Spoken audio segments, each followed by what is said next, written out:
Assalamualaikum warahmatullahi wabarakatuh. Kali ini kita akan bincang mengenai topik 7 Sains Tingkatan 5, iaitu bahan sintetik dalam industri. Jadi permulaan kita akan tengok pada subtopik 7.1, memahami polimer sintetik.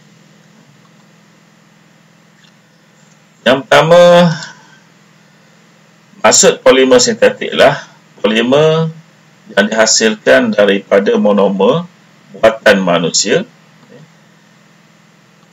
yang diperolehi daripada petroleum. Jadi maksud sintetik adalah buatan, sesuatu yang dibuat, sesuatu yang bukan bersifat semula jadi, tapi dibuat oleh manusia.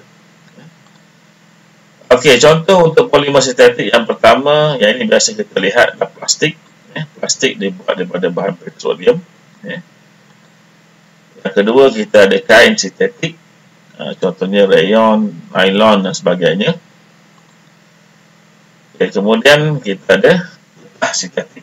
Getah sintetik ini berbeza daripada getah yang kita dapat daripada pokok getah, kerana dia bukanlah semula jadi, dia adalah buatan manusia. Kita lihat nanti, kita akan tengok perbandingan di antara getah sintetik dengan getah asli. Lihat dulu proses yang terlibat dalam pembuatan polimer sintetik. Okey, jadi yang pertama sekali kita tunjukkan di sini pada rajah ini kita ada zarah-zarah monomer. Kita ada 1, 2, 3, 4, 5 monomer yang sama. Kemudian kita lalukan monomer ini dalam proses dinamakan sebagai pempolimeran, dan kita dapati di sini hasilnya polimer di mana monomer-monomer yang sama tadi telah pun diikat oleh satu rantai. Jadi bila terikat, maka dia menghasilkan polimer. Okey, ini pula menunjukkan kita ada monomer yang berlainan. Ini ada dua jenis lah. Ini yang segitiga mewakili satu jenis monomer, yang bulat ini mewakili satu jenis monomer.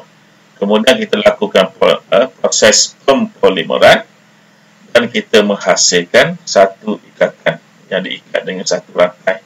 Maka ini dinamakan sebagai copolymer. Co maksudnya dia ada lebih daripada satu monomer. Sebenarnya kita tengok ciri-ciri dan kegunaan getah sintetik. Jadi kita ada pelbagai jenis getah sintetik. Yang pertama, kita ada getah sintetik, nama dia thiokol. Ciri-ciri dia ketahanan terhadap alkohol, gasolin dan juga petroleum. Jadi biasanya untuk kegunaan dia mesti ada kaitan dengan ciri-ciri bahan tersebut. Jadi kegunaan dia digunakan sebagai hos petrol kerana dia tahan pada gasolin petroleum, dan juga digunakan untuk pengalas tangki, pengalas pada tangki, kerana ini mesti ada kaitan dengan ciri-cirinya, kerana dia tahan alkohol, dia tahan gasolin dan juga petroleum yang mungkin itulah bahan yang diisikan dalam tangki tersebut. Okey, getah yang kedua adalah getah butil. Ciri-ciri dia tidak telap kepada udara, tidak membenarkan udara melaluinya, dan tidak bertindak balas dengan bahan kimia. Jadi kegunaannya yang berkaitan dengan ciri-ciri digunakan untuk membuat penebat kabel dan juga sebagai tiub dalam tayar. Sebab tayar ni bila kita bawa motor, contohnya kereta, kita akan bagi banyak tempat yang mungkin ada banyak bahan kimia. Jadi bila dia tidak bertindak balas dengan bahan kimia, kita akan dapat satu tayar yang tahan lama, tiubnya tahan lama. Okey, getah yang ketiga nama dia neoprena. Ciri-ciri dia tidak bertindak balas dengan minyak, dan juga kalis kepada cuaca. Jadi ini pentinglah sebab dunia kita ni ada pelbagai jenis cuaca. Kegunaan digunakan untuk membuat gasket. Gasket ini adalah lapisan-lapisan pada enjin, pada alat mekanikal, kemudian tayar, sarung tangan, dan juga pipe dalam enjin. Enjin ni memang kita tahulah ada banyak minyaknya, ada banyak petroleumnya, ada banyak petrol dan sebagainya. Sama juga dengan sarung tangan. Kalau kita bekerja dalam industri kimia, dia mestilah kita punya sarung tangan yang tahan kepada bahan-bahan tersebut. Okey, seterusnya kita ada getah Styrena butadiana. Ciri-ciri dia tahan pelelasan, hakisan, melelas, tahan haba. Dari kegunaan dia digunakan sebagai tayak, digunakan sebagai tapak kasut, digunakan untuk buat tali, penghantar dan juga basket. Jadi ini mesti ada kaitan dengan sifat-sifat yang ada pada Styrena butadiana. Okey, kita sekarang ni ciri-ciri polimer sintetik. Ciri umum polimer sintetik, dia merupakan penebat elektrik, maksudnya tidak boleh mengalirkan arus elektrik. Yang kedua, ianya adalah ringan. Ringan akan memudahkan untuk mengangkut dan menggunakannya. Yang ketiga, boleh diacu untuk menjadi pelbagai bentuk. Jadi kita boleh macam-macam objek dengan menggunakan polimer sintetik kerana dia boleh diacu. Diacu maksudnya kita boleh bentukkan dia. Okey, kemudian sangat tahan lasak. Ini sangat pentinglah untuk kita gunakan pada aktiviti ataupun proses-proses yang berat. Kemudian dia bersifat penebat haba, maksudnya tidak boleh mengalirkan haba. Okey, seterusnya ianya juga tahan pada hentaman.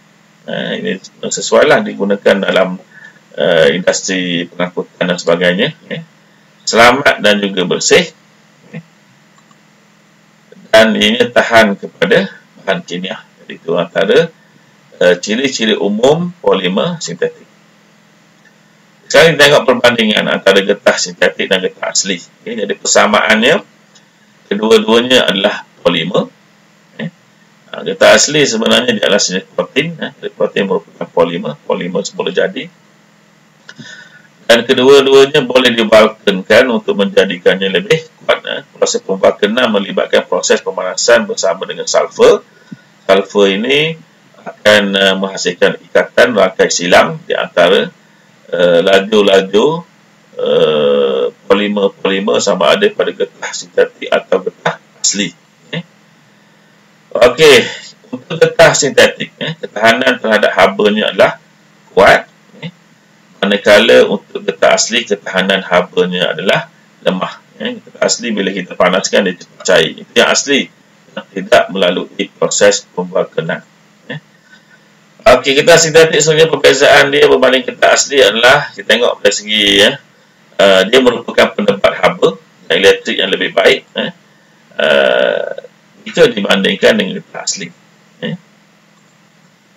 Okey, yang ketiga, getah sintetik lebih ketahanan terhadap bahan kimia, minyak dan juga pelarut organik. Manakala getah asli dia kurang tahan terhadap bahan kimia, minyak dan juga pelarut organik. Jadi getah asli tak sesuai lah digunakan untuk bila melibatkan bahan kimia, minyak dan juga pelarut organik. Jadi getah sintetik lebih sesuai digunakan dalam kes ini. Getah sintetik ringan, getah asli pun lebih berat daripada getah sintetik. Kalau kita gunakanlah getah ini dalam bidang pengangkutan untuk menjimatkan bahan bakar untuk mencapai kelajuan yang tinggi, kalau berdasarkan kepada ciri ini, getah sintetik lebih banyak digunakanlah sebab dia ringan. Okey, getah sintetik dia kurang kenyal berbanding getah asli yang lebih kenyal. Getah sintetik dia keras, getah asli dia lembut. Sebab itu getah asli ini boleh melantut kerana dia lembut. Okey, jadi itu untuk topik ini. Assalamualaikum warahmatullahi wabarakatuh.